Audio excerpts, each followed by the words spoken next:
Let's talk about how to make a great essay outline. And in this example, we're going to talk about this topic, why people love TED Talks. And let's see if we can organize an essay about this particular topic.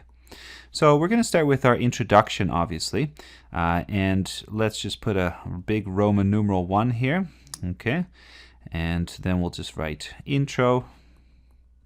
And if we want to be a bit more specific, we can also kind of talk about the content of the intro. So maybe the popularity of TED Talks. That's kind of what we're going to start with here, and then we'll zoom in a little bit. If we want a subheading, so before we move on to point number 2, which would presumably be our first body paragraph, or at least some kind of section of our essay, could be multiple paragraphs actually. But before we move on here, we might want to zoom in a little bit and give some more detail. So if we zoom into the next level, we're going to use capital letters. So this would be A, let's say.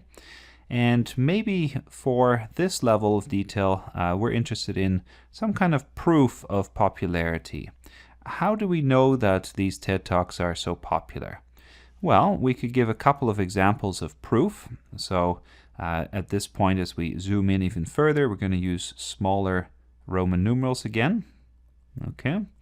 And maybe we have a couple of examples of what that proof might be. So we could say, well, let's look at YouTube stats. How many views do these videos get? That would be a good example. Maybe we have some anecdotal evidence. Okay, and if we want to zoom in even further, and this is our last level of detail, then we can go back to lowercase alphabetical letters. So I guess all letters are alphabetical, but there you go. So at this point we would do, let's say for anecdotal evidence, we would say, okay, my friend Bob, he's so in love with TED Talks that he doesn't eat sugar. Okay, he's completely given up on sugar.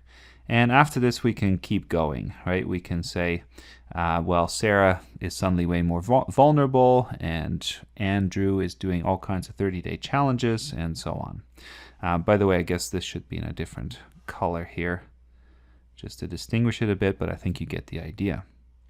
Now, in our introduction, there may be other things that we want to do as well. So just going to erase this for a minute here. But let's say we want to do more than just give proof. So at this point, we would go back to our second level, and we would put a B. Okay, so let's just do that. Put a B here. And maybe for the second part, we want to talk about some reasons why people love TED Talks. Okay, so now our introduction is going to have 2 parts, proof and reasons. And this presumably is where our thesis is going to be located. So we would put a lowercase Roman numeral here, and now we would give our thesis. Now there could be all kinds of explanations for why people love TED Talks, but let's just say that they are inspiring. Okay, very broad at this point, and you could write this out in more detail. You could say, well, they're inspiring and amazing, and they give meaning, and they give purpose, and so on. Okay. At this point, if we want to just do some real planning ahead here, we don't have to do each kind of extra point after this in quite such detail. We may just want to start by kind of outlining the major points that we want to make. Okay, so let's just do that for a second. So in this case, maybe as we think about TED Talks, we might say things like, well, TED Talks are about eureka moments. And we want to talk about that in a little bit more detail. That could be a paragraph. Maybe TED Talks are a little bit like conversion moments. So they have some kind of religious aspect to them. Or they're similar to a religious conversion. Maybe it's about passion. That's why they're so inspiring. People talk with a great deal of passion. Maybe they are just simply, I don't know, entertaining. Okay, so they are entertaining. All right, but maybe you can see the problem that starts to develop as we list these things after each other. These things don't seem to have much to do with each other, right? what does entertainment have to do with conversion? What's the connection here? And because of this, what we actually see is that we have a kind of problem here.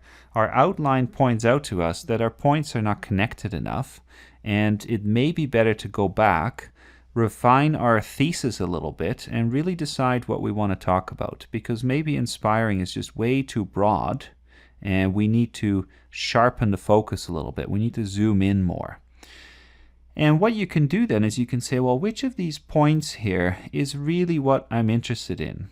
Okay, maybe I need to revise this a little bit. So let's say that I'm really fascinated by this idea that a TED Talk is somewhat like a conversion narrative. Well, that's great. Then maybe I should go back, put this really into my thesis, and kind of start over. So let's do that quickly here. Let's just erase what we have, and let's just kind of go back and figure this out a little bit. Okay, let's make our eraser a bit bigger. There we go. Okay. So what we're going to do now is we need to come up with a thesis that's a bit more precise. And maybe our thesis is going to be about this notion that TED Talks are narratives. They're not just about saying, hey, this is kind of cool information, but it's about how you got to that information. And that's why they have these eureka moments, and they are similar to some kind of religious epiphany or something like that. Similar to a religious epiphany. Okay, there we go. Now we can split it up in much more detail. So we can say, well, let's start with something basic. A lot of TED Talks have some kind of narrative structure to them. They tell a story. They're not just lecturing to people. Then they often have some kind of epiphany moment. We're going to talk about the epiphany, the sudden realization or eureka moment. Then we can talk about some kind of comparison to religious narratives. I'm just doing this very fast. And then maybe we can talk about how TED Talks compare to religious advice. Okay, religious advice. And then if we want to go on, we can add more paragraphs or sections. And finally, obviously, we're going to have a conclusion. So what I'm really trying to show here through this example is that an outline is about a process. So don't just think of an outline as, well, I'll just quickly jot down the ideas. It's really about going back and saying, wait a second, does my thesis actually connect all of these things? And that's why I strongly suggest that you include your thesis in your outline, that you kind of state it at the beginning and then check if all the ideas afterwards are connected. But hopefully this video has given you some idea about how to structure your outline in terms of using Roman numerals and capital letters, and also how to think about the connections between your various points.